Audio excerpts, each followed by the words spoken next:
ఎప్పుడు తెలుసా? సిలువ యందు అతిశయపడకుండా జీవిత యాత్రలో కొనసాగి చచ్చిపోయి నరకములో పడ్డ తర్వాత అప్పుడు వాడు పుట్టిన దినాన్ని శపిస్తాడు.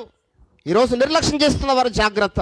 క్రీస్తు యొక్క సిలువను నిర్లక్ష్యం చేస్తూ, క్రీస్తు రక్తాన్ని నిర్లక్ష్యం చేస్తూ, యేసు ప్రభు రక్తాన్ని ఆశ్రయించకుండా పాపపు జీవితంలో కొనసాగుతున్నటువంటి మీ జీవితంలో మీ ప్రయాస వృధా కాబోతుంది.